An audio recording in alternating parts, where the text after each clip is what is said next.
This is a story about what happens when you have breast cancer, told in real time. And she's back. Yay! Why were we coming back? You must be okay.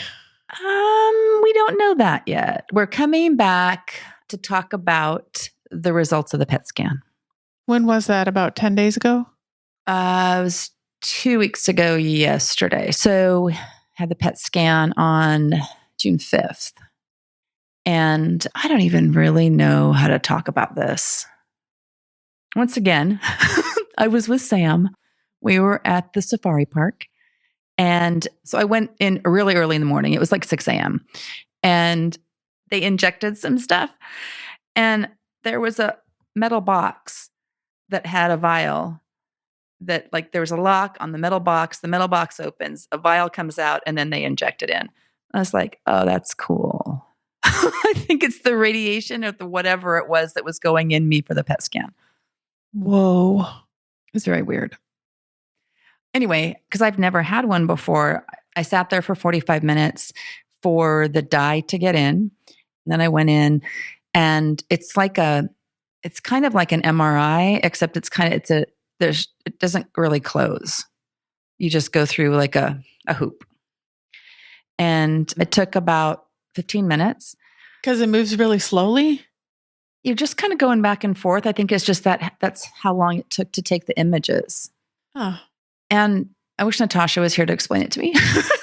But I think whatever they put in, it's supposed to light up places in your body that have activity, which doesn't always mean it's cancer. I've learned that inflammation can do that. So anyhow, I have the PET scan really early in the morning, and Sam and I go to the safari park. And I really wasn't expecting anything because they said, oh, this is a Wednesday. They said, oh, we'll have your results to your doctor by the end of the week or early next week. And I was like, oh, good, be a reprieve.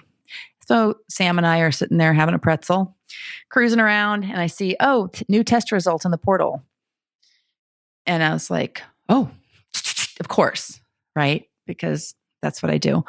And I opened it, but didn't really read it. I just kind of scanned it. And then was like, just forget it. They'll call you. And so then I see that I missed a call from Dr. Ali's nurse. And she said, I see that you've looked at the PET scan. And then she leaves me this message about what Dr. Ali wants to do and all the things. And so this is a Wednesday. And I had already set up an appointment to see Dr. Ali the following Monday. It's still the same day that you had it. Right. Which is, you weren't expecting to hear. No. Okay. No. So are you worried already because it's the same day and they're calling you? Mm-hmm. Yeah. Okay. Well, and I saw there was a missed call from a Scripps number. I didn't know who it was, but you know how like on your phone, it's like visual voicemail, you can kind of see. So then I went in and looked. Because I wasn't in a place where I could really go and have a conversation. Well, you sent it to me. It was not easy to read. Like, it's crazy medical language and abbreviations and words that we don't know. And yeah. So, I mean, you definitely need somebody to explain everything to you. Yeah. Hence Google. Yeah. Okay. So reliable. Well, what it does do is it explains like a meaning. I don't chain all the things together. I just do them independently. Anyway, so what was surmised from that is that lymph node, I'm going to sound like I really know what I'm talking about. Ready? The gastro-hepatic ligament lymph node, which is the ligament that connects the liver and the stomach, the one we didn't know we had. That lymph node lit up, as did the lining of my esophagus. And so Dr. Ali said that this is not a common place for breast cancer to recur in that gastro-hepatic area. And so she referred me to a gastroenterologist to get a consult. And actually, it was basically like, hey, get an endoscopy and a biopsy on this stat. And so I'm referred over there. And then there were 2 more lymph nodes that lit up. They were not enlarged. They are what are called the level 2 cervical, which is kind of like by your jugular veins, back in here behind your chin. And I would imagine those are the ones that when you have a cold, people say you have swollen glands, that those are the ones that swell. So the 2 lymph nodes on that side both lit up. So Dr. Ali, when I saw her, she said, well, I don't really think we need to do a biopsy right now. Let's do another PET scan in 3 months and keep an eye on those. Prudent, right? And the soonest they could get me in to see a gastroenterologist is July 23rd. I called on June 6th. I called every gastro in the Scripps network and each location, as I do. Yeah, you're calling them every morning, right? Just like I you am. were with. I am actually. Yeah, I knew every you morning and every afternoon. Yeah. And there are only 2 advanced gastros or specialists, like advanced guys that can do this kind of thing in the network. And so that's why it's taking so long to get in. So when I call, what I say is, I'm sorry to bother you guys. I just have to tell you, I'm a little nervous. My oncologist said I need to get in as soon as I can to see you guys. I've had breast cancer before, just a little nervous. And what I'm kind of up against is, wow, it's taking me almost 2 months to get in to see you guys. How long is it going to take after the consult to get the endoscopy? Is it going to be another 2 months? Because I was supposed to see you urgently. And so finally today, about an hour ago, I did call again. And she said, oh, we'll put you on the you're still on the cancellation list. And I said, thank you so much. And I really appreciate everything you guys are doing. Is there any way you can put a note into the nurse so they can call me and see if I can get in earlier? And I said, I'm really sorry. I'm just really, really nervous about this. So, I'm sure it's fine that I'm waiting. I'm sure they'll get me in quickly, but I don't know. It's just weird that when but you don't want the reason that something got worse, or you don't want to look back and say, if I'd gotten in sooner, maybe they could have caught whatever. Right. Yeah. And these are not like wait till next week. These are wait 2 months. That's too long. Right. I agree. Well, and in the meantime, so where are we? We're waiting for more information to know what's going on with this. Dr. Shimizu is the radiation oncologist that took over my case when Dr. Coco was moved locations. And so I went ahead and a while back scheduled an appointment with him. And just so happens all this stuff is in the file now since I scheduled that appointment with him. And I don't know. I mean, it's kind of like I resign myself to, oh, you know what? That lymph node is just agitated because of all the gastro stuff that's going on right there. I talk myself out of like all the what ifs. And I go see Dr. Shimizu. It did take a little bit of courage to walk into the radiation center again because it hits where his office is. It's like going, for my infusion in the chemo center again. It's a little trigger, but anyhow. So he was talking and he said, I reviewed everything.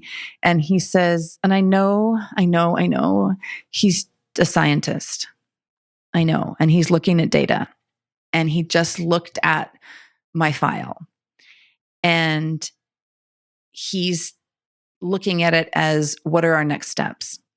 And he said, so this spot in your abdomen, he said, if it's related to the breast, we'll probably just do some radiation. And if it's not related to the breast, then probably, some chemo and radiation is what's probably going to happen. And then he does an exam and he checks everything. And this was new information to me. He said the tumor has to be really big in the esophagus for it to be caught on a PET scan. When they go in to do an endoscopy, they're going to do an ultrasound that looks at that lining because there can be a small tumor in that lining that's thickened in the esophagus. And I was like, I was like, okay. And so then we're finishing everything up. And I said, I'll see you in a year because this isn't going to be anything. And he said, I hope so. And he said, but do send me a note in the portal as soon as you have the biopsy. And that way that will trigger me to go in there and take a look and see what we need to do. And so I know that he was just giving me the information, but there's also something inside of me that's like, what is he seeing? And what has he seen through his experience that I don't know?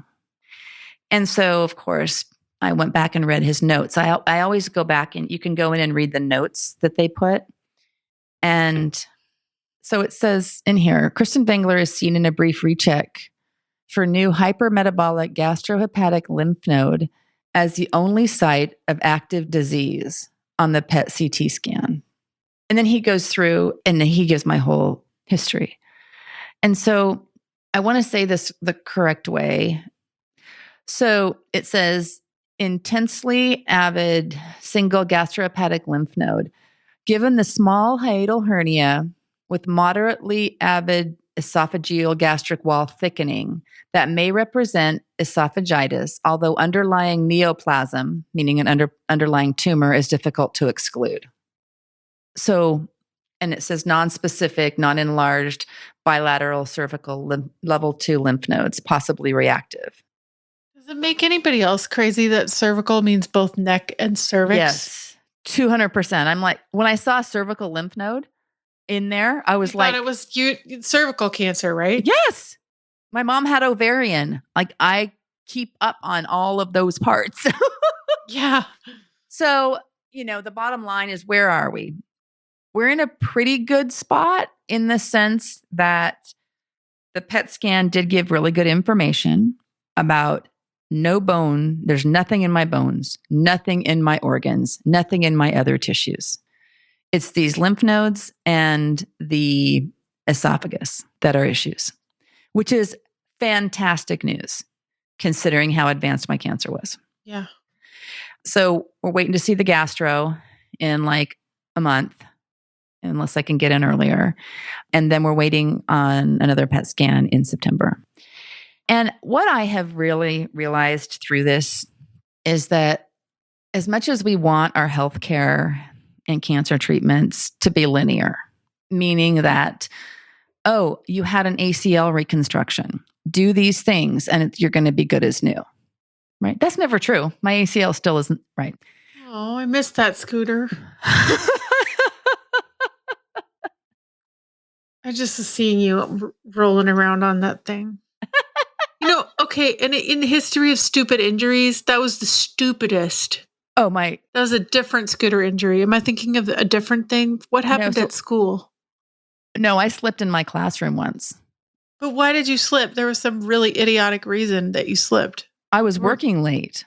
Did they mop the floor or something? And they mopped the floors and didn't put anything up. I'd gone to the bathroom and came back. I didn't know. Oh, I hate that one. I know. It was ridiculous. Ridiculous. But it's kind of like you're used to take this antibiotic, take this. This will get, when you're not feeling well, this will get you back to 100%.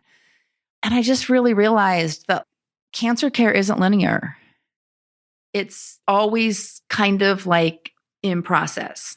And so I've really, really had to work on what I call my time travel and my what ifs. I have to really stay in the moment and realize that it's going to be what it's going to be. My stepmom was in town and I saw her last night. I hadn't seen her since I'd been diagnosed before. And we were talking about things and showing her my boobs and, all the things you do. And I told her that, there were some things pending that we were looking at. And I found myself again taking care of others and how they were feeling, because the way she was so mortified, I was like, oh, I shouldn't have said anything. And then my sister came in, she hadn't gone, and she was asking, hey, what's going on? And so I'm explaining it. And, and my brother-in-law's there and everything. And I said, I've been through the chemo. I've been through the radiation. I've been through the surgeries. I found myself saying to my sister and my brother-in-law is like, you know what? I've been through everything so far. Like, if this is something, then I've been through whatever it is we need to do. And they're like, well, but if it's a different kind of cancer, that's a second cancer. I said, I would prefer I can't believe I'm saying this. In what universe would I ever think I'm supposed to say this? If it is something in my esophagus or in my gastric area, that's a new cancer, hopefully, right?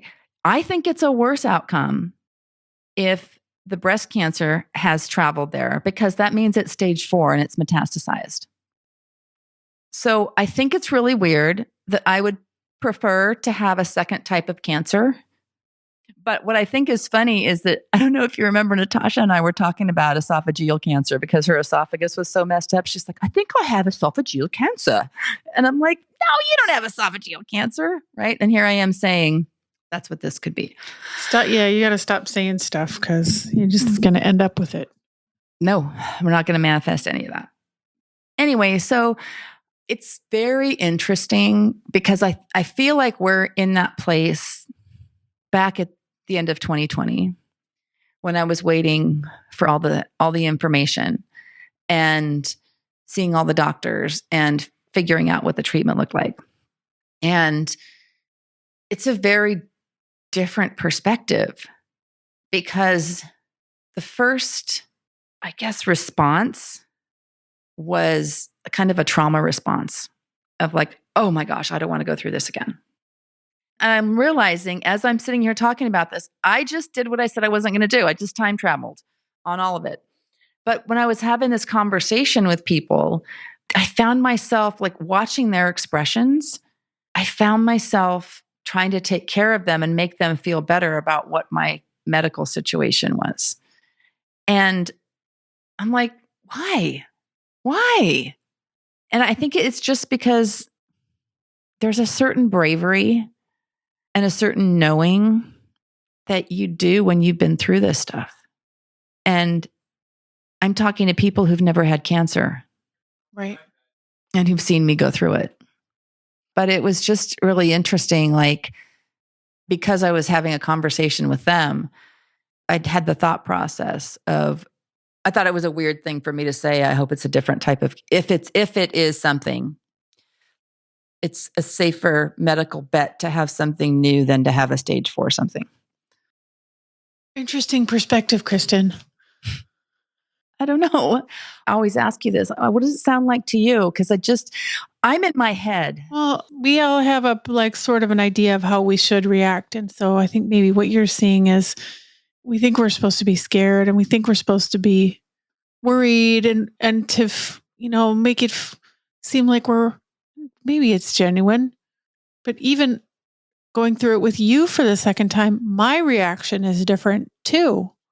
And what did I say to you when you told me what happened? I said, well, you made it through breast cancer, so you're clearly invincible and they can just see you whenever they want. Right. That's exactly what you said. I wasn't even like, I said, oh, hell no. But yeah. It's different. Mm-hmm. Isn't it weird? Yeah, it is weird. Another thing I've noticed is that people who had stage 1 or 2, mm-hmm. they're not like you. In what way? To me, it seems like they don't really worry that much. And it wasn't really that big of a deal. There aren't as many things that come up. Is that what you're saying? Yeah. And I think that my doctors, based on what it was, that it was stage 3B, 3C, I think it changed in there somewhere, and that it was in the lymph nodes. I think that there's more caution. So I'm hoping that I get to see someone sooner and get something set up. But my guess is that it's a month away from the consult. So I would hope that they would be able to get me in within a couple of weeks. So that's probably August. And if you don't, at least you know that you tried. Mm-hmm. Yeah. Everything you could try to get in sooner. Yeah. We'll see what happens. I feel hopeful. Yeah. I'm just trying to work it out so that I'm not thinking constantly about it. And I'm not going to sit and think about what Dr. Shimizu said. Yeah. Only area of active disease. What? Because I'm getting ready to be really excited that, what is today, Thursday? Clearly Saturday? He doesn't know you because you're also mentally ill. Have you met me? on Saturday is 3 years cancer-free. Awesome. Yeah, it was 3 years to my mastectomy. So I'm still going to celebrate that because it's true. And every day that goes by is better. And actually, was it 2 years? 2 years ago tomorrow, Dr. Petrella finished my reconstruction. A lot of anniversaries in June. So let's talk after you see the gastro in less than 33 days, hopefully. Hopefully. If there's anything interesting to say, I mean, I guess even if there's nothing, that would be great. We can talk about.